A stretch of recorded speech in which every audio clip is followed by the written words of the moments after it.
અને આ જે છે, આ જે જગ્યા છે એ માજીની પોતાની છે કે કોની છે આ? એમને માજી હારે વાત કરી મેં.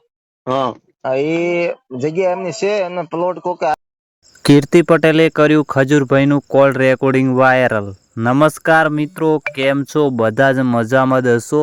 તો મિત્રો, સ્વાગત છે આપણી યુટ્યુબ ચેનલની અંદર. ને આ મિત્રો, તમે આપણી યુટ્યુબ ચેનલની અંદર નવા આવ્યા હોય અને ચેનલને સબસ્ક્રાઈબ ના કરી હોય તો મિત્રો આપણી ચેનલને કરી નાખજો ફટાફટ સબસ્ક્રાઈબ. કારણ કે મિત્રો, આપણી યુટ્યુબ ચેનલની અંદર મળશે નવી અપડેટ, તો ચેનલને કરી નાખો ફટાફટ સબસ્ક્રાઈબ.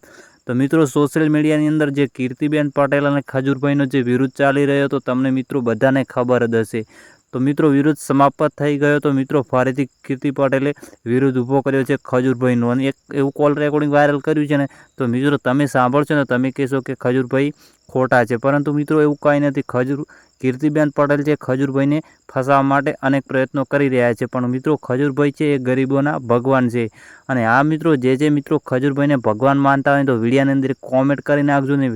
વિડીયો સારો લાગે ને તો વિડીયોને એક લાઇક કરીને નાખજો. તો મિત્રો, કીર્તિબેન પટેલ છે ખજૂરભાઈને ફસાવવા માટે અનેક પ્રયત્નો કરી રહી છે. તો મિત્રો, આ સમયે જે કીર્તિબેન પટેલ છે ને એ ખજૂરભાઈનું કોલ રેકોર્ડિંગ વાયરલ કર્યું છે ને, તેમાં મિત્રો ખજૂરભાઈને એક ભાઈ અનેક વાતો કરી રહ્યા છે કે ઘર બનાવવા માટે. મિત્રો, આ સમયે કીર્તિબેન પટેલે ઇન્સ્ટાગ્રામની અંદર પોસ્ટ નાખી હતી ખજૂરભાઈનું કોલ રેકોર્ડિંગ. એ પણ મિત્રો તમને આગળ સંભળાવીશું કે કીર્તિબેન પટેલ શું બોલી રહી છે. હા મિત્રો, ઘણા મિત્રો વિડીયો જોવે છે, ચેનલને સબસ્ક્રાઈબ કરતા નથી. ચેનલને સબસ્ક્રાઈબ કરી નાખો ને આ કોલ રેકોર્ડિંગ સાંભળી લો. આ જે છે, આ જે જગ્યા છે એ માજીની પોતાની છે કે કોની છે આ? એમને માજી હારે વાત કરી મેં.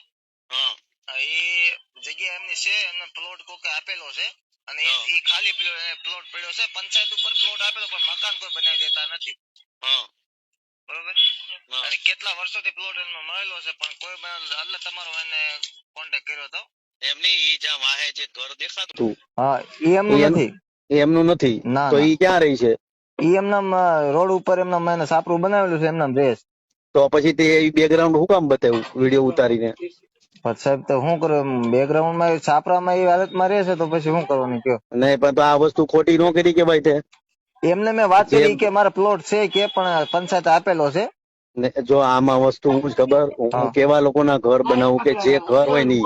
હવે તું એનું બેકગ્રાઉન્ડ કઈક બીજું બતાય અને તું ઘર એનું કઈક બીજું બતાય તો એ તે વસ્તુ ખોટી ન કરી કેવાય? મકાન જ નથી હાવ રેવા, એ લોકોનું કોઈ તો તારે રેવા મકાન નથી ને, તો તારે એમ કેવાય કે વિડીયોમાં ઈ બેન ને એમ કેવાય કે મારે રેવા મકાન નથી, પંચાયતે ઘર આપ્યું છે અને એમાં પ્લોટ બનાવવામાં કોઈ ઘર નથી કરી દેતું. હવે બેકગ્રાઉન્ડ માં તે જે ઘર બતાવ્યું તો એ વસ્તુ વ્યાજબી નો કહેવાય. અને મારું પહેલેથી એક નિયમ છે કે હું છે ને ખોટી રીતના કોઈના ઘર નથી બનાવતો. જે સત્ય વાસ્તવિક ઘટના હોય ને એના જ ઘર બનાવું છું. આ એક સત્ય ઘટના છે. આ લોકોનો કોઈ કઈ વસ્તુ છે જ નહીં એમ. તો ઈ તો એને મેન્શન થતા નથી એ લોકો.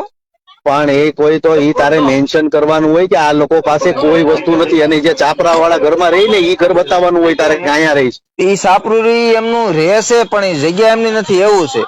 રોડ ઉપર પછી રહેશે, ફૂટપાવર આવે ને સાહેબ આપણે આપા ફૂટપાથ પર રહી છે એમ નહીં, તો તારે ફૂટપાથ પર રહી એમ નો બતાવવાનું હોય?